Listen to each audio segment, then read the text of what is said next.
Okay. Well, thank you, everybody, for joining us today for our Heart of Texas Citizen Crime chapter meeting. We have a special guest today, Dr. Bradley Harper. First, I'd like to ask you, Dr. Harper, is it okay if we record you? Yes, it certainly is. Okay, great. Thank you. So Dr. Harper will be speaking with us today about researching and writing historical mysteries.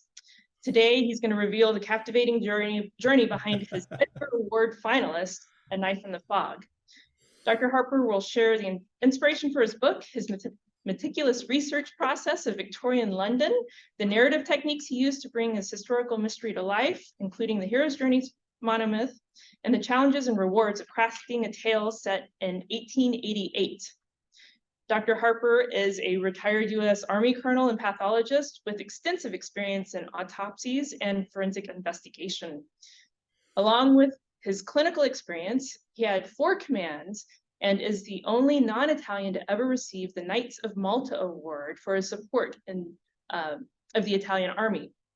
A lifelong fan of Sherlock Holmes, upon retirement, he received his associates in creative writing from Full Sail University to help him write his book, A Knife in the Fog, that he'd always wanted to read.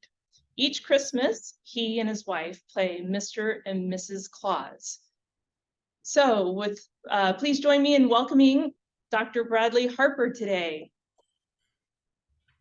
Yes, thank you all very, very much. Okay, let me see. Let me do the share the screen now. Let's make sure that's working, because you'd much rather look at my my slides than me.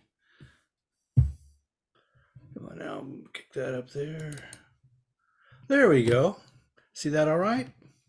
Yes. Yes. Now let's see. Do I need to minimize the pictures on the? Okay, there we go. And maximize this.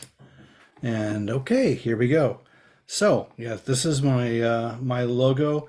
One of the things I learned early on as a writer is to have a brand, and I had some fallout with my agent over that later on, but we don't need to go in that. Okay, very good. So yes, Aristotle said there's 3 ways of persuading people.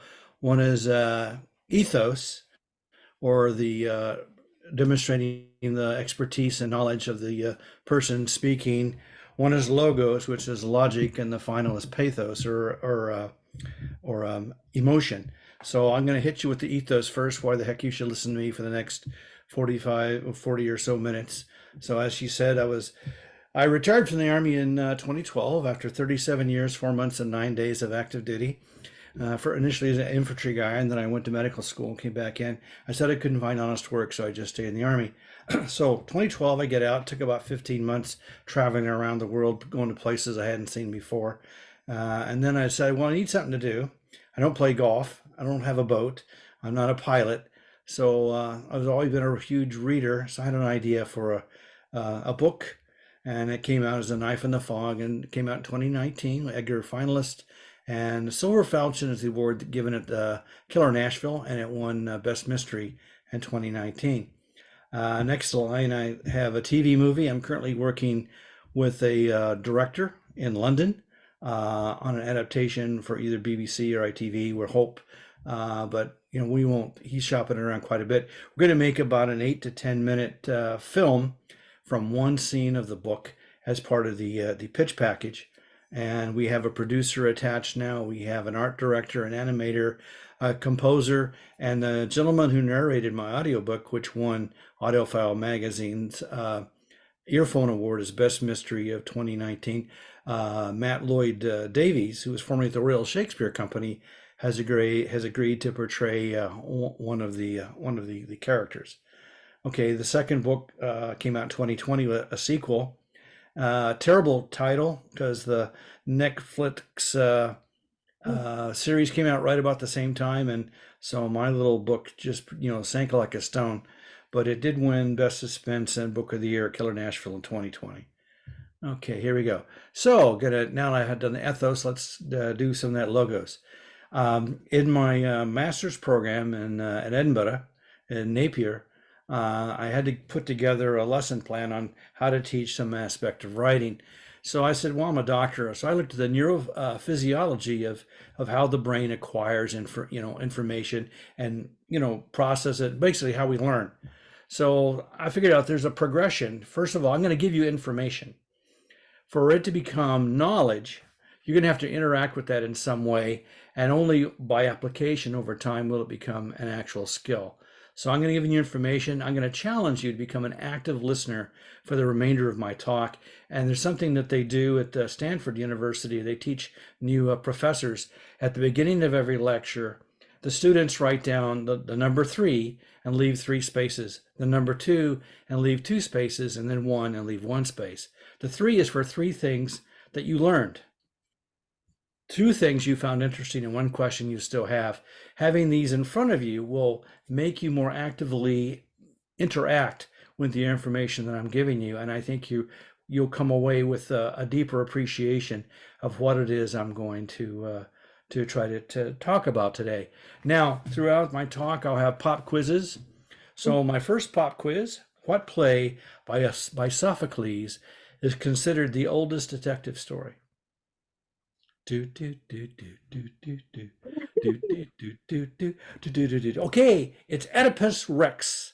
Oedipus has to solve the mystery of who killed the prior king, and plot twist, he finds out it was him.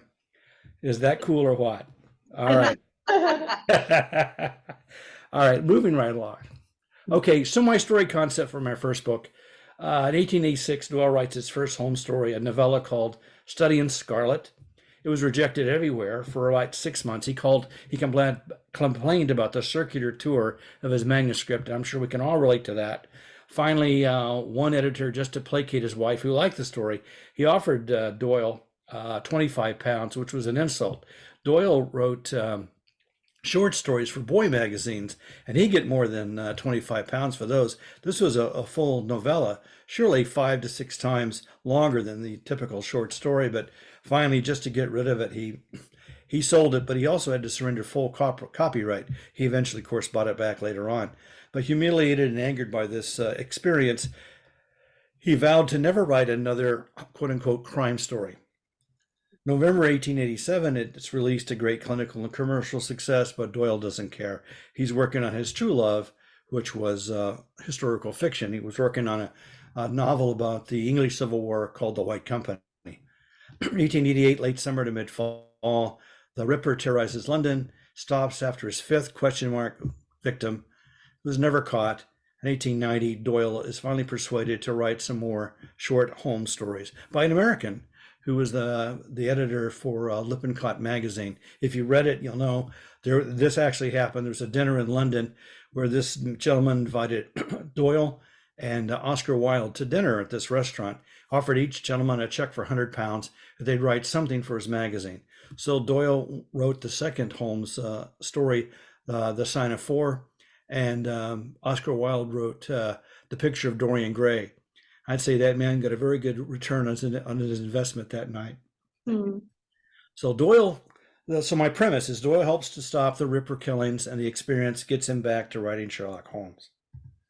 Now, my resources, I read a biography of Doyle, very extensive Ripper histories, and I made good friends with Richard Jones, a Ripperologist, and that's his website. He does walking tours at night to Whitechapel. He's written 2 books on Jack the Ripper. Interesting guy. He started off as a mail carrier in Whitechapel, and he'd see all these signs. Well, this is where this happened. This is where this happened. He got into it, and ultimately, when it became, a walking tour guide, he also does Sherlock Holmes stories. And he told me something that made me very sad. He said he used to ask people at the beginning of the Sherlock Holmes stories, "What's your favorite Holmes story?" And he found out that about 80% of the time, the people on the tour had never actually read a single story. The only thing they knew about Sherlock Holmes was from the movies. And I found that just incredibly sad. Okay, anyway, so what did I learn? Doyle was a large, athletic, but heavy-set man. In fact, at one point, he was a professional football player. He played for a team, and his playing name was A.C. Smith.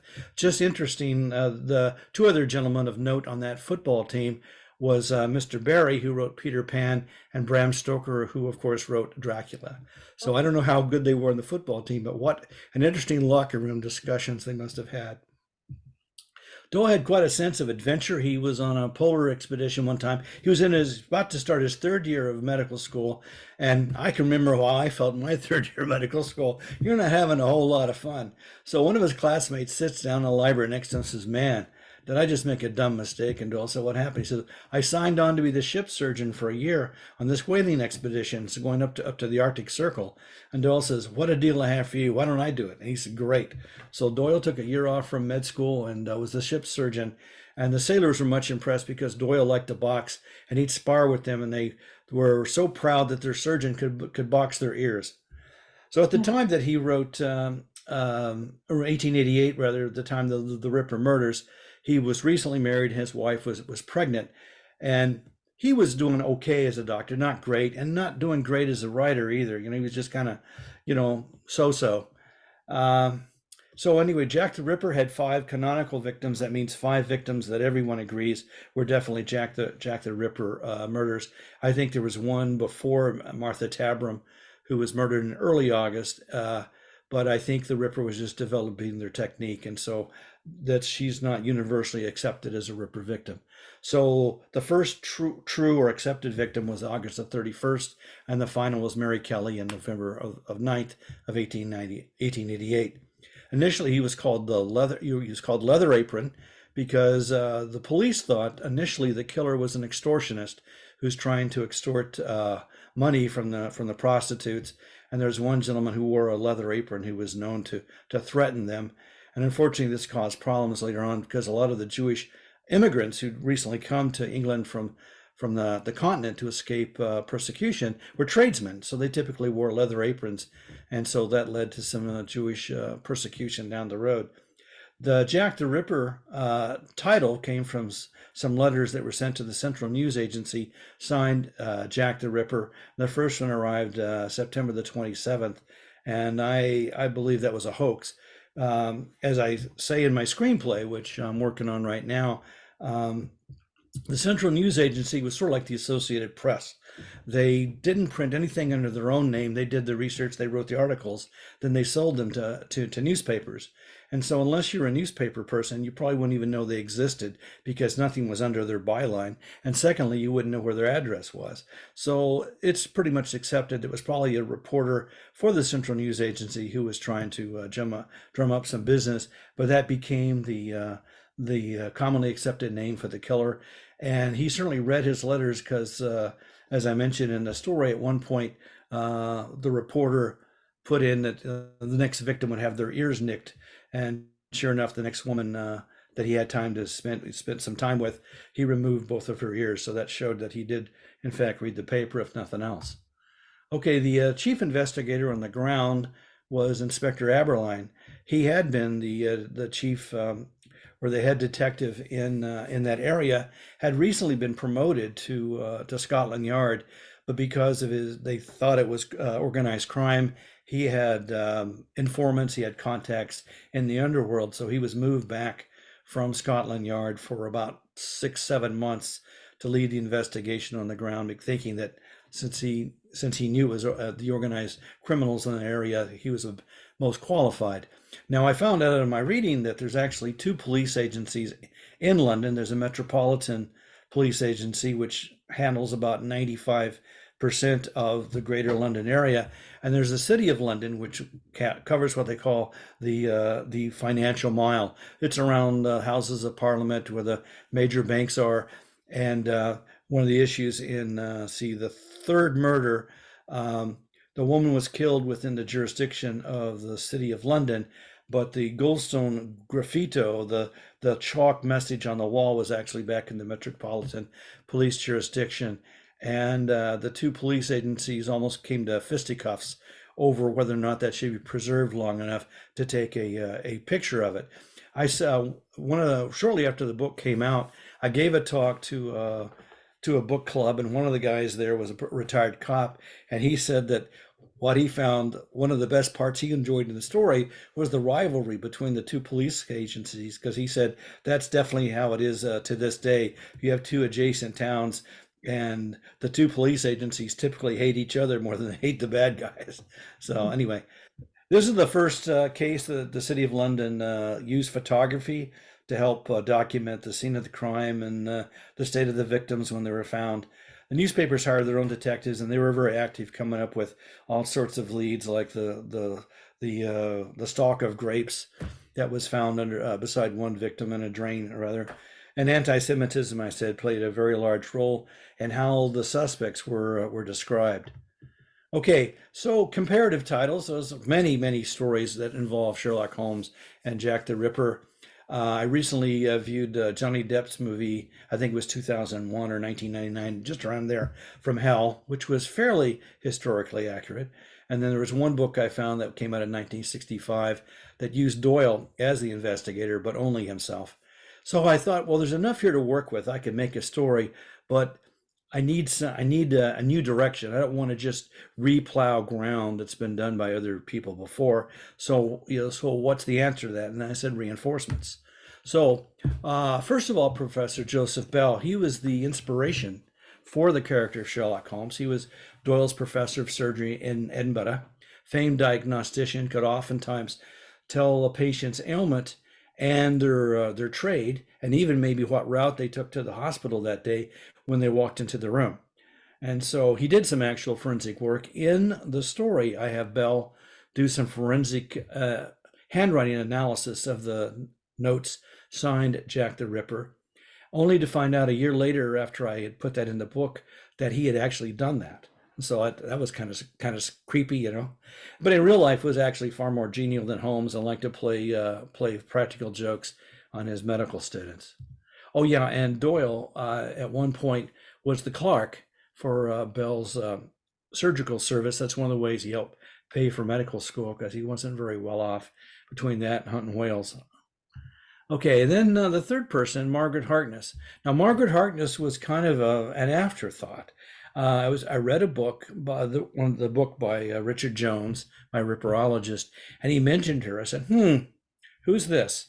So she was an author and a suffragette, and she was living in Whitechapel at the time of the Ripper murders, because she wrote about the working poor of London. She wanted to live like her characters so she could more accurately portray their lives. And an active social reformer, she helped organize the Match Girls strike shortly before the Ripper began doing their thing.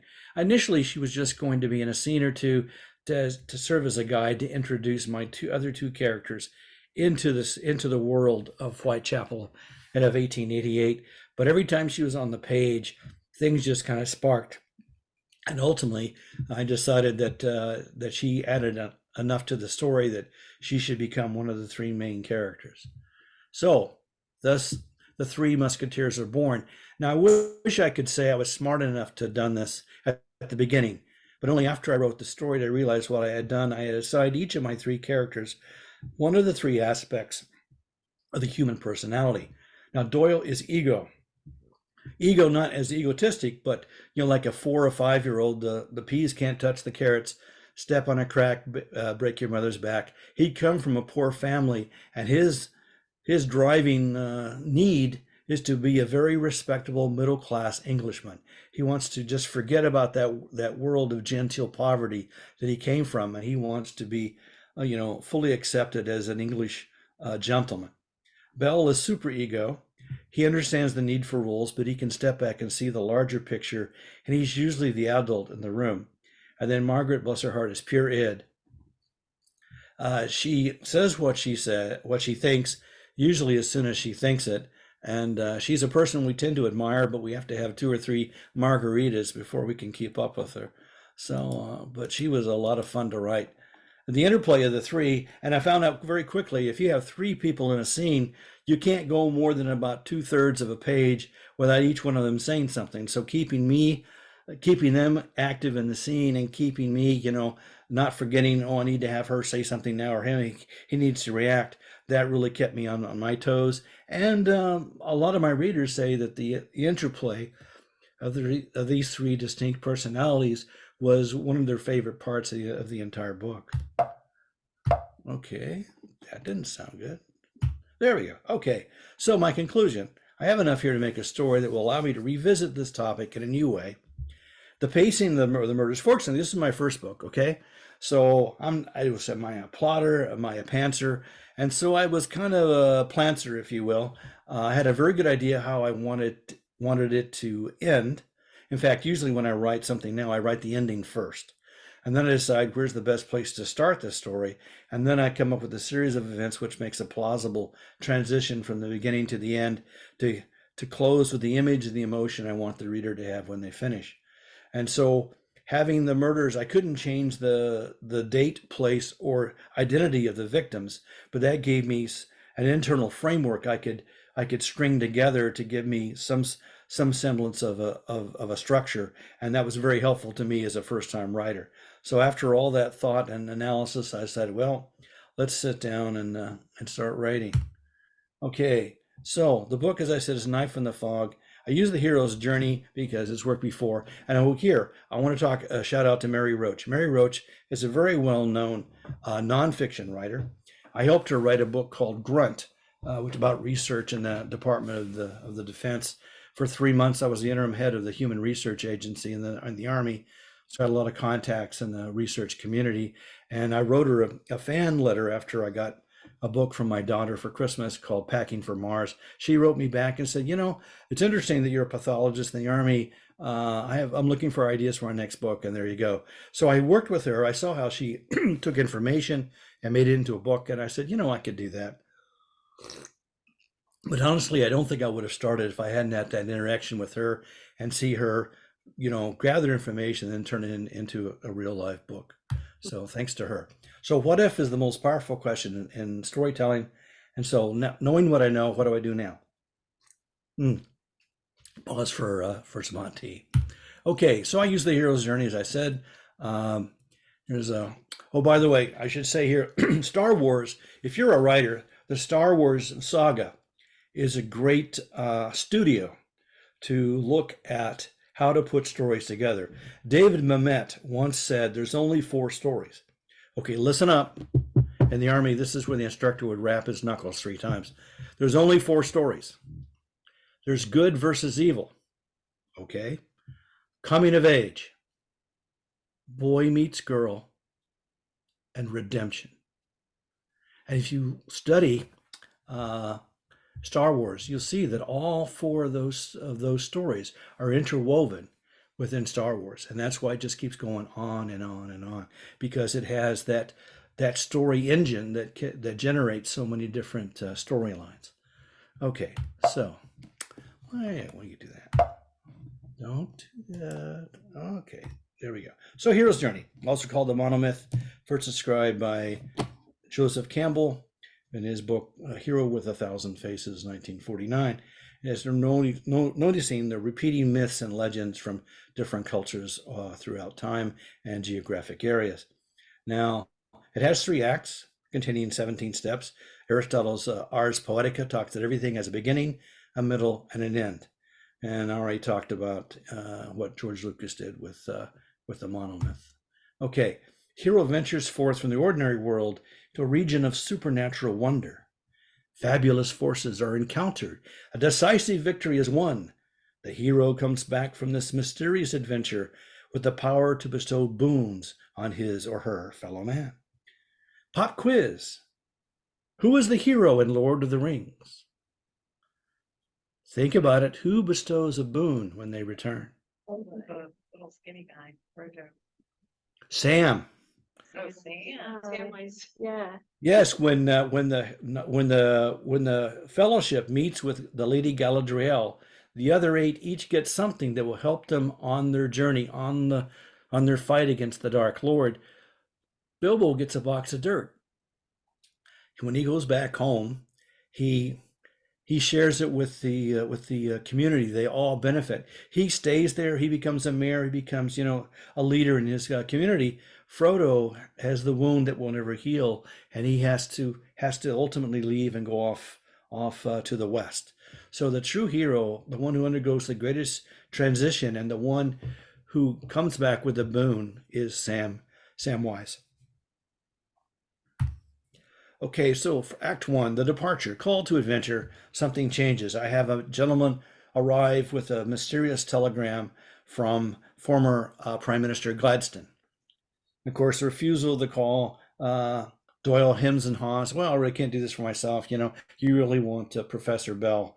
And Wilkins says, well, if Bell agrees to join, will you stay? So he said, well, sure. Of course, thinking Bell would never do it.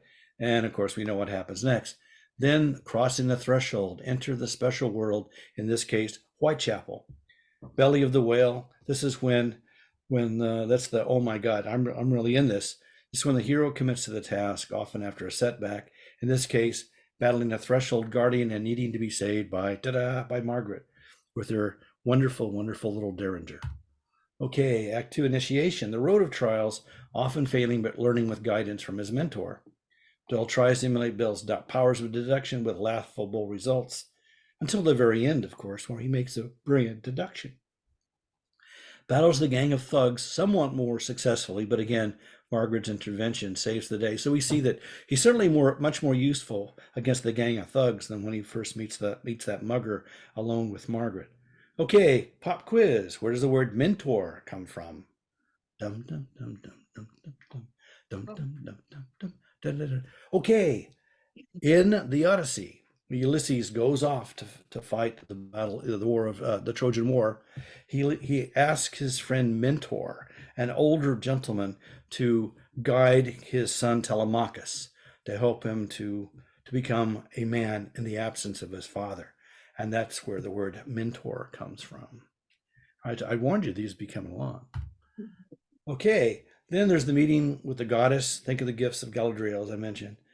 Doyle begins to see the Whitechapel through Margaret's eyes. The woman is a temptress. Doyle is tempted by desire for Margaret despite being married. Atonement with the father. Doyle grasps the horror of the Ripper's deeds and fully sees the soul-crushing poverty all around him.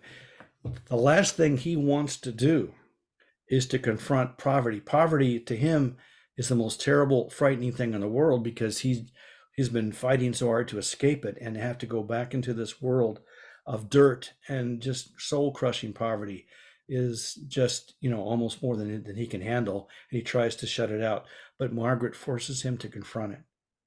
And then finally, the apotheosis, or the full comprehension or understanding, acceptance. Armed with this new understanding, Doyle fully makes the quest his own. It's no longer just about the money or the experience. And the ultimate boon, the quest is fulfilled and the Ripper is stopped. Okay, I hope by the way, if you haven't read the book by now, I'm sorry, I'm going to spoil it for you to some extent. I hope you did, and I'll look forward to your comments at the end. Okay, refusal of the return. Oftentimes, the hero so enjoys their new status in this magical world, the last thing they want to do is return. Peter Pan never leaves Neverland. That's where he wants to stay forever. But of course, Peter Pan's not the hero. It's Wendy. It's her coming of age story. When Peter Pan never changes. Then there's the magic flight. Years fly past with only a brief description of the next 2 years, and then rescue from without. Oftentimes, as I said, doesn't want to leave and makes another force to make them return to the normal world. Gollum and Frodo at the end of the world. Yeah, this didn't particularly pertain to my story. But anyway, that's part of the structure. Crossing the return threshold, where hero returns, I said, with the wisdom of the quest, and the hobbits must defeat Saruman in the Shire at the end of the story to show they no longer need Gandalf anymore. They've now grown beyond what they needed to learn from him and are fully capable.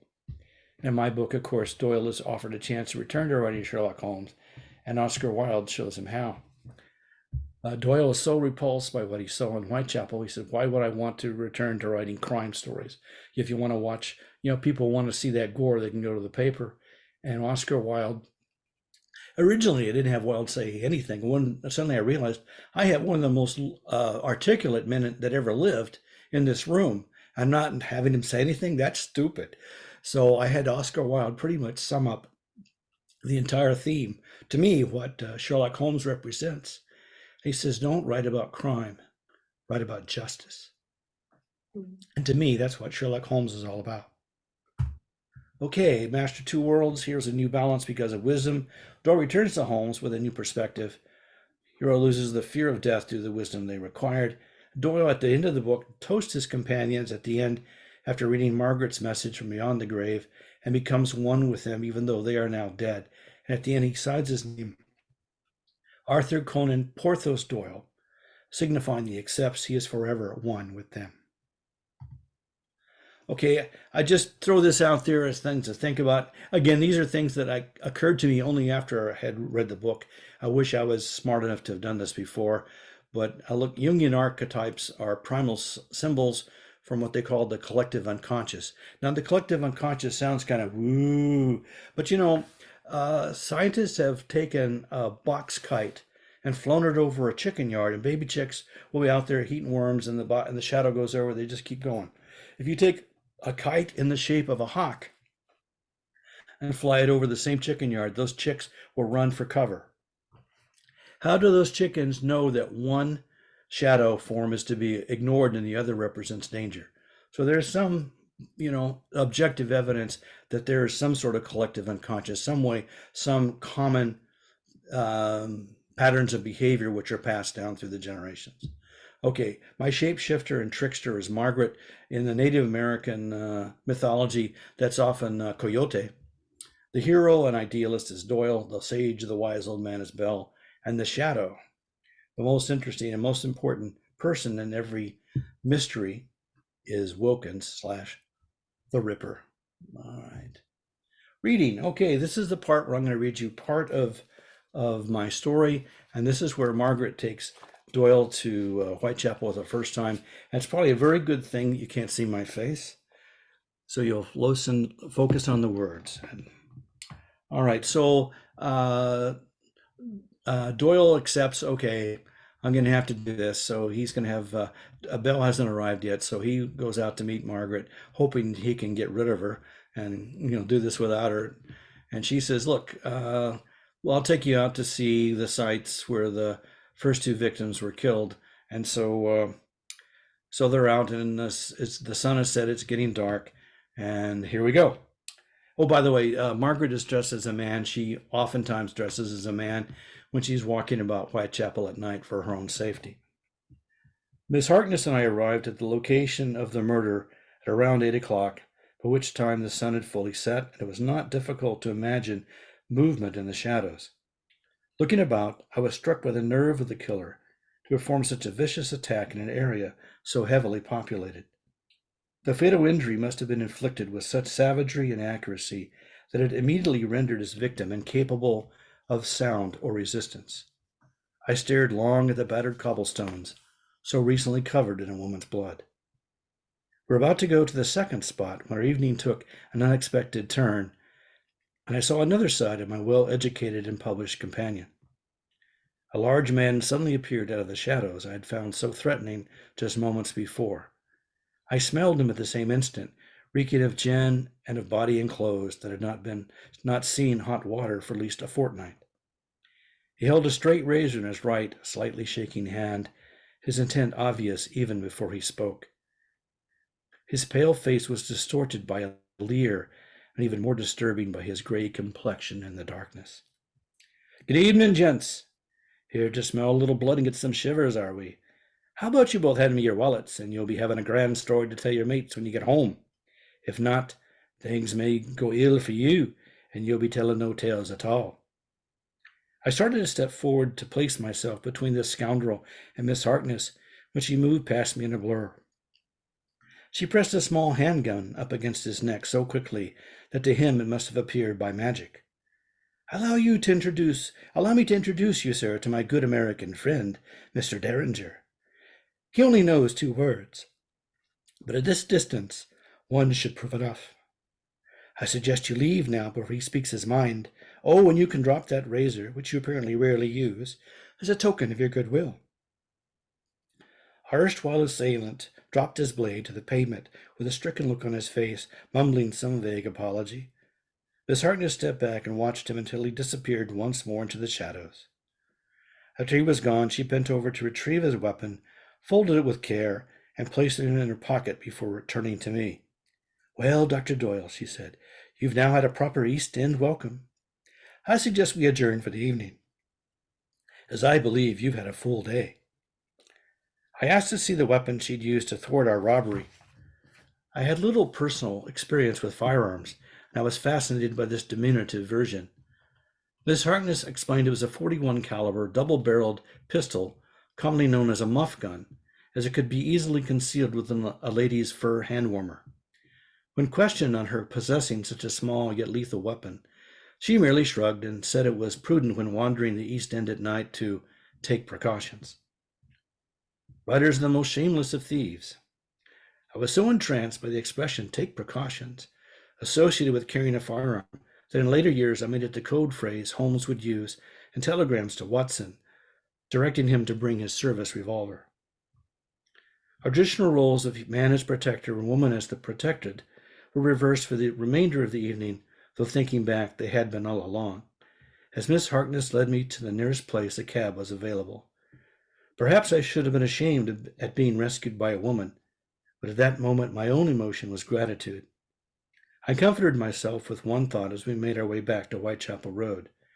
Miss Harkness was definitely not boring. Once I was safely aboard, she bowed slightly, maintaining her masculine facade, and slipped back into the dark, noisome warren of the East End, as though she had never been. Okay. So anyway, I've pretty much said what happened here. It was awards finalist for Best First Novel of an American Author, which really blew me away. It won the Killer Nashville for Best Mystery, and it is a recommended read by the Arthur Conan Doyle estate. I met the executive director shortly after the book came out. I was at the Baker Street Irregulars meeting in New York City, and I was selling the book, and he came by. I gave him a free copy because, maybe something would happen, and sure enough, he liked it so much he gave it to Dr. Doyle's great grandson, who is the figurehead, I guess, and he blessed it.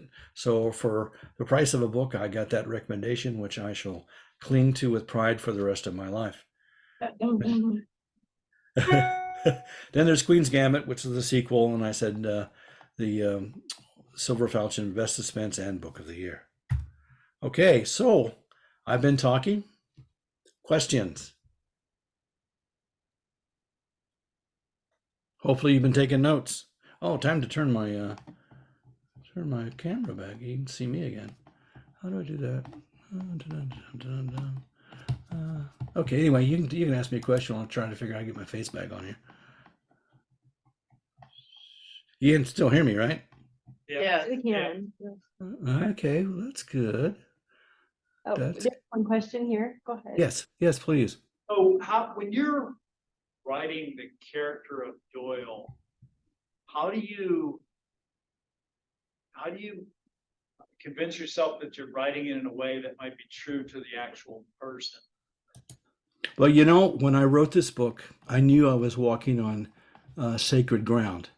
That people who love the book, and they are legion, would be very angry with me if I got it wrong. So I'm very fortunate that when I was 13 years old, I was living in Tulsa, Oklahoma, and can you see me? Can you see me now? Yes, we can see what Okay. we can kind of see, but Okay, good. Yeah, so I was 13 years old, and it was summer, and typically I would go to the bookmobile on Wednesday with my bicycle with a big wire basket, 5 miles each way. It used to be 2, now it's 5. Anyway, I could only check out 4 books a week, so I would check out 4 books. I read a book a day for 4 days, and 3 days I go in starvation mode until it's time to swap them out. And one time I went, and there was a big, thick book. It was the entire collection of Sherlock Holmes stories in one book. I read them cover to cover continuously for 2 weeks. So it's just sort of like I mainlined Sherlock Holmes. So I had that voice implanted in my brain when my brain was still malleable. And so I thought I would have a difficult time writing in the voice of a late Victorian gentleman, but in point of fact, because I had such an intense exposure over a short period of time, that voice just kind of lodged in my head. And, being from Oklahoma in particular, I was very concerned about how it would be received in the UK. Now, I had an editor who was an expat, who previously from England, and I blame him for this entirely. I used pants, and in the UK, pants means undergarment. So I got some grief over that. They would say trousers. I said vest, they would say waistcoat. And I said sidewalk, and they'd say pavement. So those three things slipped through, and a couple people have commented on it. But nonetheless, the people in the UK have been very, very kind and forgiving, and otherwise they enjoy it very much. So if when the rights revert back to me and I ever do reissue the book, then I would probably make those slight changes. But other than that, I seem to have gotten pretty close to what people expect from a Sherlock Holmes story. And by the way, I didn't think it was even possible until I read the book, The 7% Solution by Nicholas Meyer, which came out in 1973.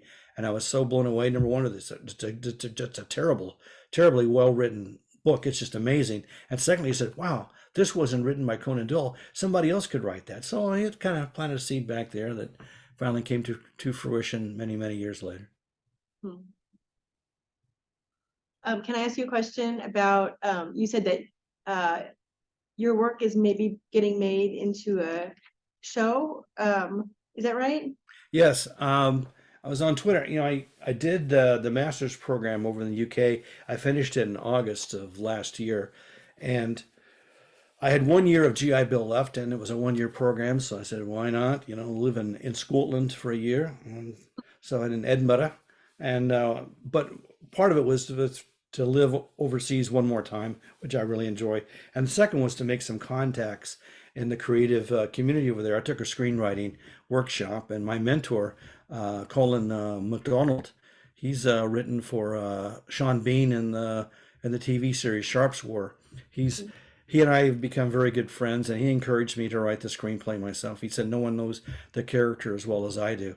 So I said, okay, let me give it a shot. So anyway, I was on Twitter, and I mentioned I was working on the screenplay, and I got this response on Twitter from a gentleman named James Mansell. He said, oh, I was wanting to make a movie about Jack the Ripper, and I saw your comment here, and I'd like to talk to you about it further. Well, it turns out that James Mansell was the great-great-great-grandson of Professor Bell, which I think is really cool. Yeah, serendipity. Yeah. So he and I started working on it, and he makes commercial videos. That's how he pays his bills. That's his day job. But he's made a few short horror films, and the thought is that we're going to do a short film. We're going to do about an 8 to 10 minute scene in an autopsy suite with Belle, Doyle, and Margaret. And I'm going to put in a lot of things from other parts of the book that will be discussed in there to give a producer a feel for how the characters interact and who they are. And between that, and I have an analysis, a reader from one major studio. I paid them to do an evaluation, and they loved the book, said it would be a great product. So James has now got a producer that he's worked with who's interested in working with us. We've got an art director. The art director's husband is a music composer. He wants to do the background music. We have an animator who wants to work on the lighting effects. And Mr. Davies, formerly at the Royal Shakespeare Company and the narrator of my award-winning book, has agreed to play Belle. And I might also get into to play the Ripper. We have like a flashback, and there'll be Jack the Ripper, a very short scene where he kills someone, the body that winds up on the table.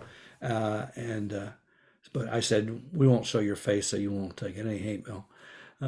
So that's where we're at. We'll probably shoot it in February, March timeframe.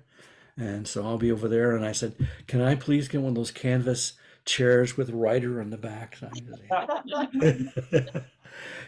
living the dream.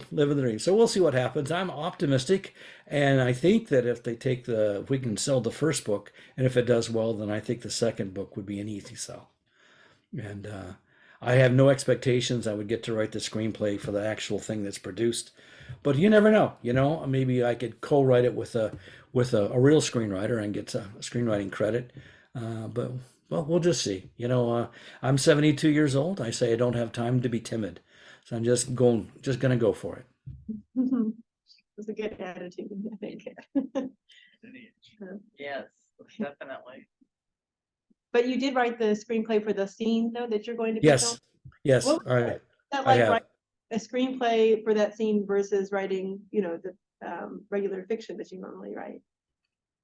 Well, a screenplay, you know, in a book, I can tell you what the character is thinking. Um, and one of the first expressions I learned from my mentor was he said, okay, you're a novelist.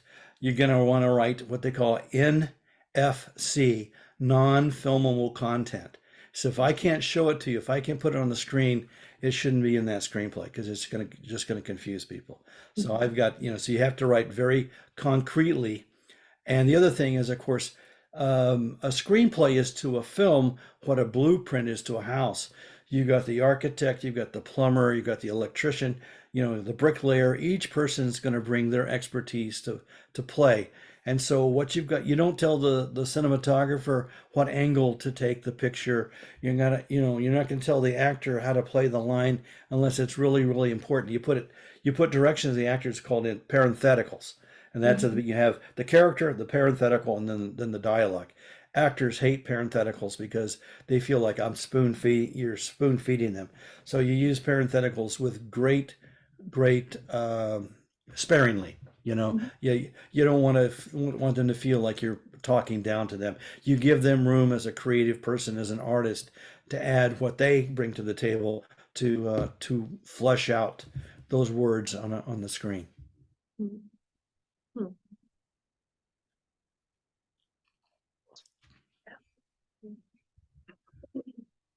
Okay, so anyone have volunteer what 3 things they learned?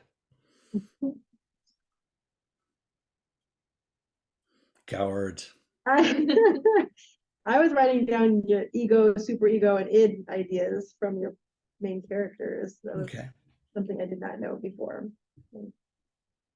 Yeah, some people say there's the parent, that's the ego part, adult, superego, and child, the id. So that helps you to think of it that way, parent, adult, child, because parents are all about rules. You can do it that way instead. But yeah, okay. Well, did anybody find anything interesting that you didn't know before? Help me out here. Throw me a rope. Oedipus Rex. Oedipus Rex. Oedipus Rex, yeah. There you go. Yeah, the oldest detective story known in the Western world, Oedipus Rex. Yeah, I was reading it one day and it's one day I said, wow, you know, this is a detective story. And with a plot twist, you know, that I've never read a book or a story where the detective investigating finds out that they were the culprit. We have in the chat, somebody says only 4 story engines: good versus evil, coming of age, boy meets girl, and redemption. Yeah. All right. Yes. Yes. If you can keep that in mind, that really helps you when you're looking at when you stand back and look at the story. What kind of story am I telling? You know, that helps you an awful lot. And again, what I do, one of the reasons I write at the end, I write the ending first, is that's my goal, that's my destination. And Edgar Allan Poe wrote about the unity of effect. Now, it's really important in short stories that everything in there is pointing towards that ending. You know, you have a unified theme. In a larger work, of course, you can have subplots, but even they should somehow or another support the larger scheme of things. So knowing where you're going to end and how it's going to end, I find at least helps me to focus and keeps me from wandering off too much. Now, Jeffrey Deaver, I got to sit on a panel with him one time, and he'll write an outline that's like 2.5, 3 times longer than the actual novel. And they just sits down and types that out and it's done. And I couldn't do that. I do believe you need to leave some room for spontaneity. So I'm a plantser. I have to do the big picture stuff. But, you know, again, like Margaret, she was just going to be in 1 or 2 scenes and that was going to be it. And she turned out to be such a compelling character that I ultimately followed her along. Okay. All right. Close it out. In the chat, we have plus the idea of having 3 people in a scene. Yes. For better conversation, interplay, and showing 3 personalities better. Yeah. I mean, usually the dialogue is like a tennis match, going, you know, back and forth, back and forth, back and forth, and that's fine. I mean, that's probably 99.9% of all dialogues is between 2 people. But throwing that third person in there, I juggle for relaxation and make sure I can laugh at myself. and keeping that, keeping those three balls in the air, that's really, really challenging. And I challenge you to try to write a good scene with three people who are all active in the conversation, and see how that works out for you. Mhm. You have to have three distinct voices, Mhm. so it's obvious who's speaking. Otherwise, you're constantly saying he said, she says, he says, he said, and that's I find that annoying, and readers find that annoying. So if you have three distinct voices, then you can get away with that without that constantly, having to do all those tags. Yeah. It's a good exercise. Yeah, that would be a Yeah. great exercise. All right, we're gonna try that exercise. Yeah. All right, all right. Does anybody else have any questions or comments for us?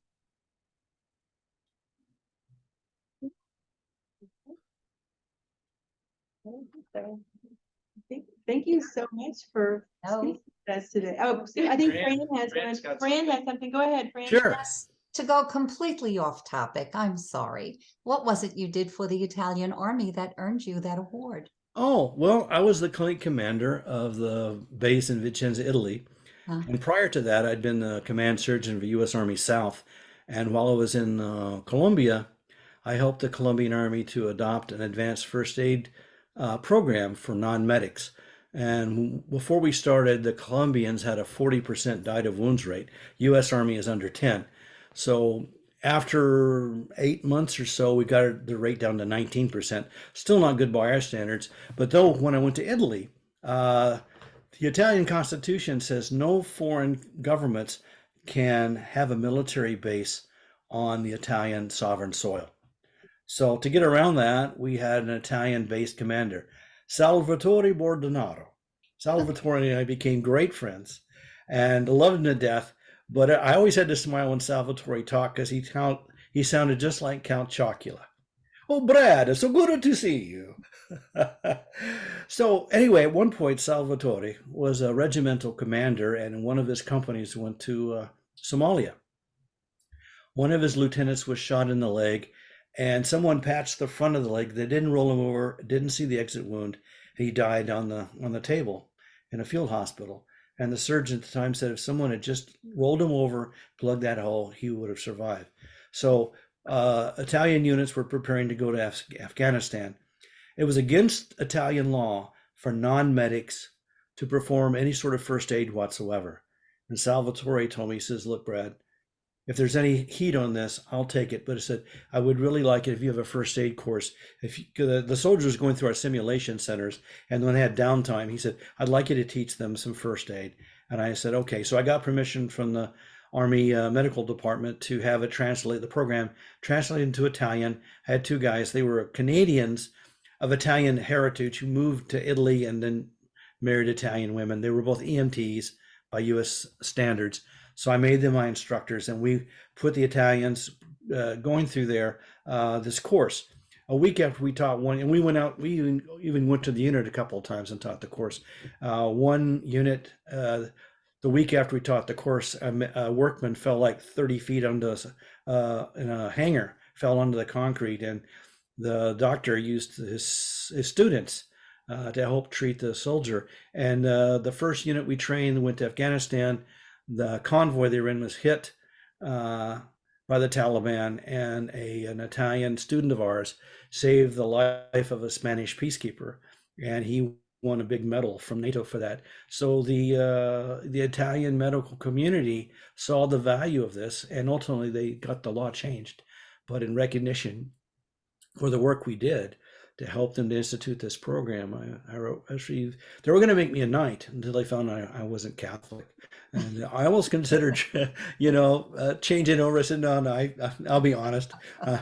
Io non sono cattolico, mi dispiace. Ma bravo, bravissimo. Grazie, signora, grazie mille. So anyway, they gave me this very nice medal and a nice ceremony, and I'm pretty proud of that. You should be. We have two other questions that came in. One says, I'd love to hear how you play Santa Claus. And the second question is, you mentioned how helpful the 7% solution was. In what way? It's on my shelf, but unread. Okay, let's do the Santa Claus thing first. In the Army, I had 4 commands, and it's standard practice that the unit Christmas party, the old man the commander. I am really the old man now. Anyway, the commander plays Santa Claus. So my wife, she plays Mrs. Claus, and she just saw how much I enjoyed it. So after I retired from the army, she said, you should try this. So I said, I don't know. So I went to Busch Gardens in Williamsburg and auditioned, and to my terror, they hired me. So I said, okay. So I said, okay, I'm in it now. So I speak different languages to different degrees of fluency. So I learned how to say, "What would you want for Christmas?" and in all these languages. And my Spanish is good. My Spanish is really good. My Italian, so. And my German is gate.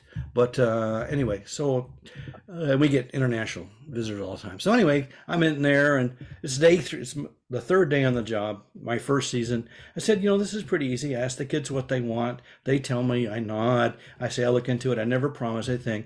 We pose for the picture. They leave. Next family comes. Okay, piece of cake. My elf comes up to me. She says, Santa? This is always tough. She says, Santa, you're about to see 3 kids that were orphaned a year ago. A girl and her 2 younger brothers.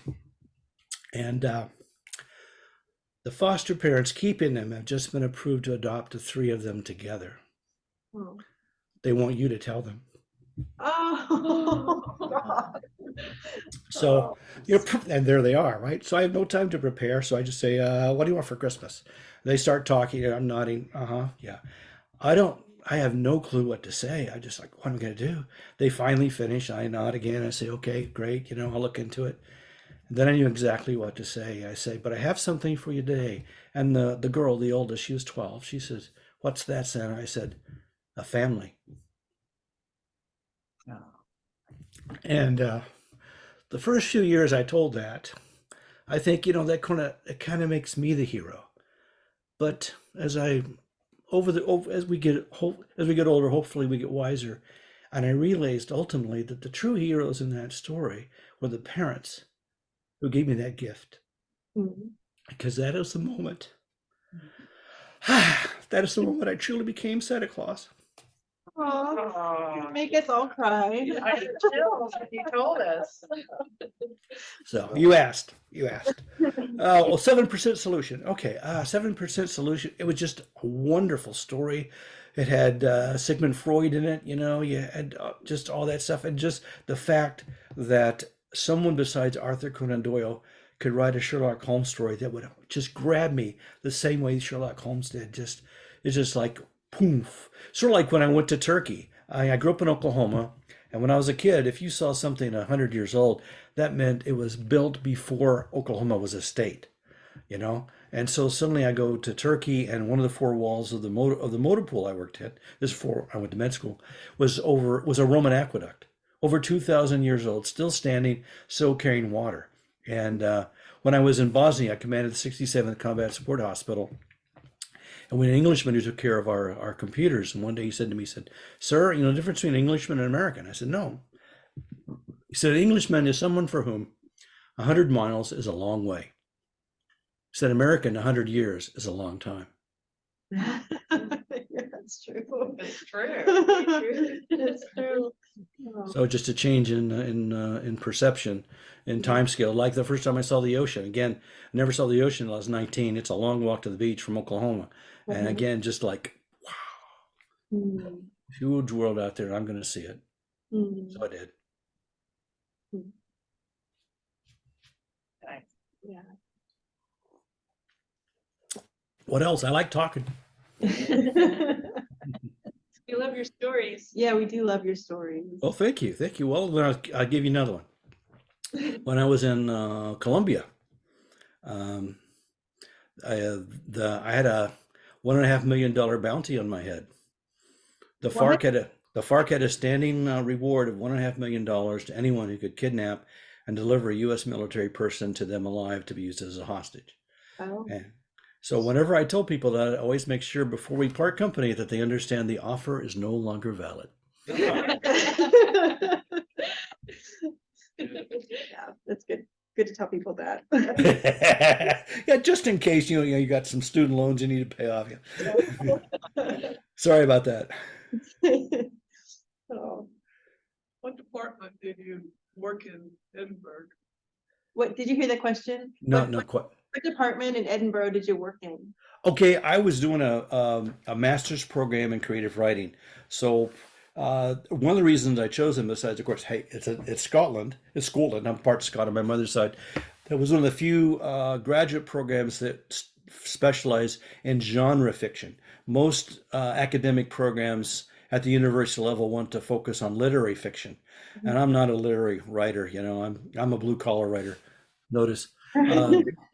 No, I like mysteries. You know, I like things which that people will want to read in an airport. You know, so that appealed to me very strongly. And I did the screenwriting number one just because screenwriting is a great way to learn how to write tightly.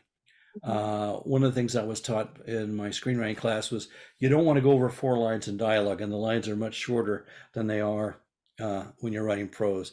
So, I mean, in fact, one screenwriter I met at a conference, she's had 3 low budget screenplays produced in TV, and she said she never has more than 14 words of dialogue Oh, at a time. So, I mean, you have to be very, very precise. And I think it's a good discipline. You know why Hemingway, you know why he wrote so tightly? He began as a war correspondent, and he had to send his reports back to his editor in Chicago, I think it was, by telegram. So he had to pay for every single word. oh, wow. So he had to make sure that every single word pulled its weight, and then of course the editor on the other side might add some words to it, and and expand it some more. But that was the secret to his writing style. I saw something pull up. I'm having a hard time seeing, so someone can Tell read you, it. it says, I wish I didn't have to leave right now, but this was just fascinating. Great tips for historical writing and research. Great presentation, fascinating stories. Thank you for coming to speak. Well, thank you very much. I love it. And oh, by the way, if any of you actually accidentally read this book, I'd love to get a review on Amazon and Goodreads. You know, it reminds the Amazon, the most powerful tool is people. Oh, it says people who bought this also bought that. Whatever. That kind of cross-referencing is why it keeps this book alive. Yeah. Okay, what else? Are you writing another book right now? Well, I have one book that just came out. That was I won't say it was an accident, but I kind of stumbled into it. Have a family friend. She teaches English in Japan, and she could never get published. She writes fantasy, which I love the Lord of the Rings. I read the Lord of the Rings trilogy every 10 years because it's just such a deep, rich work. But I don't write it myself. But so I said, look, I have an idea for a story. If you'll work with me, we can collaborate. And so that book came out last week with a small publisher. I'm going to put this down just a second. Okay.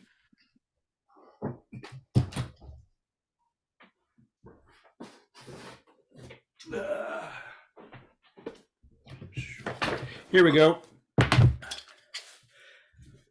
After my disaster with Queen's Gambit, I said, I'm never going to have another book whose title could be confused for anyone else.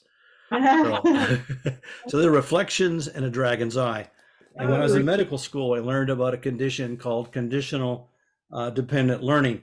Sometimes if a person is very drunk or high on drugs, they will encode a memory they can only recall if they return to the same physiologic state. So I have a homeless man who's an alcoholic who sees a woman's body being dumped. It's New Year's Eve, fireworks going off. She's dumped off a boat, and the figurehead is a mythologic creature. To his mind, it's a dragon. So he runs off, falls on the ice, hits his head. A cop finds him before he freezes to death, takes him to the ER, and he dries up. But he tells the cop, I saw a woman killed by a dragon. He says, right. So the next day, the body is found, and the physical appearance is very similar to a series of women who've gone missing over the last 3 years. This is all in Baltimore. And so the detectives think that maybe the killer has finally slipped up and left him a body. They find this field report of this guy said he saw a woman killed by a dragon. They bring him in. Psychologist hypnotizes him. He gets close, but he freezes every time he gets close to the actual scene of the body being dumped. So the psychologist finally says, well, maybe if you take him back to the harbor at night, get him drunk, he can find it. where it was found. In the meantime, he has taken the vow. He's gone through DTs. He's dried out. He's sore. He's never going to drink again. So the question is, so there's three risks here. There's three unknowns. Number one, will he remember anything? Number two, will it be of anything of value? And the third is, if he drinks again, will he be able to stop a second time? Right. So the question is, would you risk your soul to catch a killer? Ooh, Nice. sounds very compelling, yeah. Yeah. So early reviews coming in are very positive. I'm very encouraged by that. So I may write a sequel. I kind of have a rule of thumb: if it sells above a certain level, then I'll write a second one. So we'll see how it does. I have a historical novel that was my thesis project in Edinburgh. It's an art heist that takes place aboard the Titanic. There was a painting by the artist Blondel that went down with the ship, and also a book, a copy of the Omar Khayyam's The Rubaiyat, encrusted with over 1,000 jewels. Both went down with the ship. So there was an all-female gang of thieves called the 40 Elephants, because they operated out of a pub called the Elephant and Castle in South London. So they operated from about 1780 to 1953. So the leader of the Elephants in 1912 was Mary Carr. I have her and two of her compatriots aboard, one dressed as a man, there to steal the painting, and opposing them as a young Pinkerton agent named Harry Worth. He was a real person. His father was Adam Worth. Adam Worth was the real life inspiration for Professor Moriarty. He was a consulting criminal. People would hire him to plan their heist, and he would get 15% of the take. Late in life, he was caught at a bank robbery that went bad. And when he got out of prison, he was very poor. He had a painting that the Pinkertons had been contracted to recover. He sold it to them on a condition that he not be prosecuted, and that when his son come of age, he would become a Pinkerton agent, because he didn't want his son to follow him into a life of crime. So the son of a master criminal opposing this gang of female thieves with a cat and mouse game aboard the Titanic. And of course, everyone plans go awry on the night of April the 14th. Oh, sounds good. Sounds really good, yeah. So that's with 5 publishers right now. Have an agent, and she queried 10 publishers, and within 72 hours, 5 of them requested the manuscript. So I'm sitting here, fingers crossed, that at least one of them will make me an offer, and we'll see what happens. Okay. Great. Wow. Can I ask you, was it difficult to find an agent? Did you have to query a lot before you found it?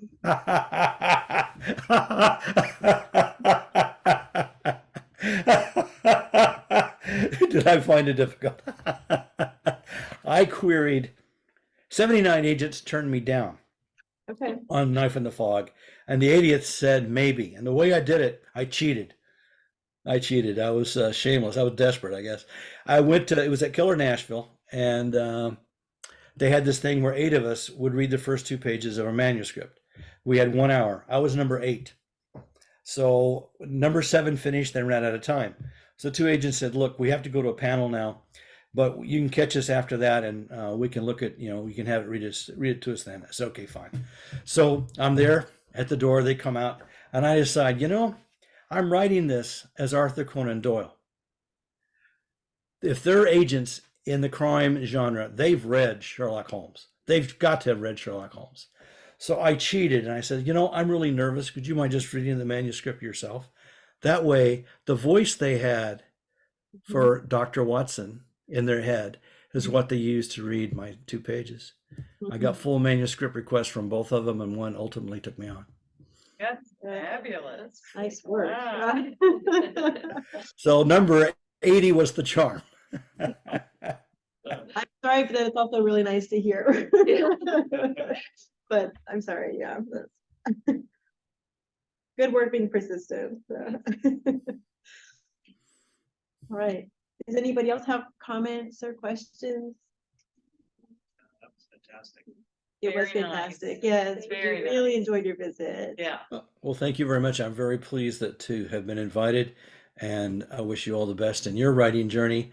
And I gave a talk at Killer Nashville, and the final slide I had in my talk, my wife made me a stained glass window of the Starship Enterprise. And above it, it's if I turn right, it's right there to my right. In the morning sun, it shines through it. It's great. Anyway, above that, I wrote, "Write like Kirk, edit like Spock." Okay, don't hold back. You don't have time to be timid either. You know, go for it. If you're timid, your characters will be timid. They'll be hesitant, and that's not going to entrance anybody. Go for it. Mhm. That's great advice. Yes. Very good advice. Yeah. Yeah. All right. All right. Thank you all. Oh, and one final thing. I'm going to tell you one more story, if you don't mind. A short story. Okay. Okay. I'm part Cherokee Indian. I know you can't tell. My sister got all the Cherokee. I got all the Scott. But anyway, I once at a powwow, and I signed up for this drumming workshop. I said, I'd like to learn how to play the drum, right? So I was the only person who signed up. So I go, there's a tribal elder. He's sitting on the ground.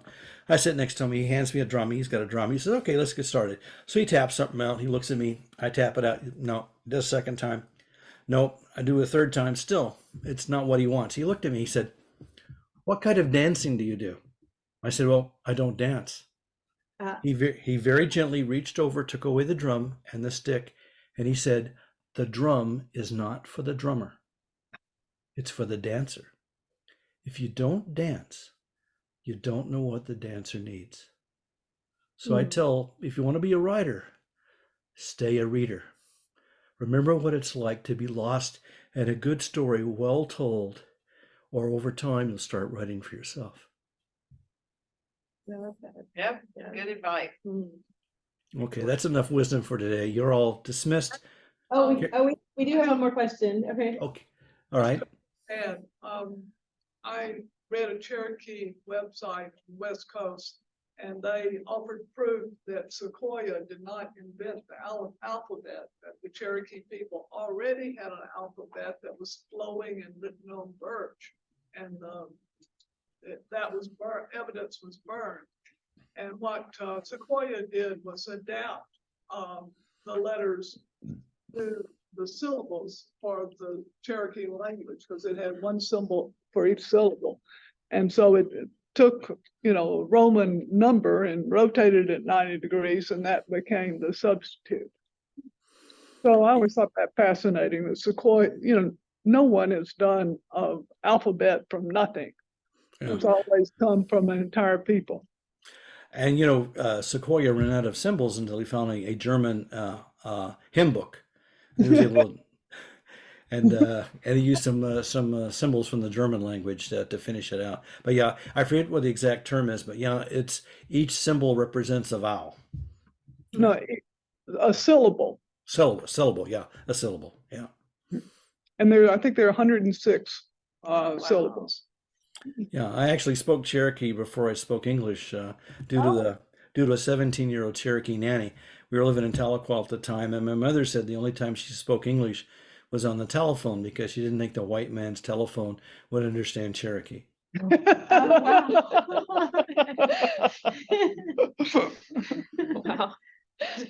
That is amazing. Wow. Yeah, yeah, I'm a very lucky man.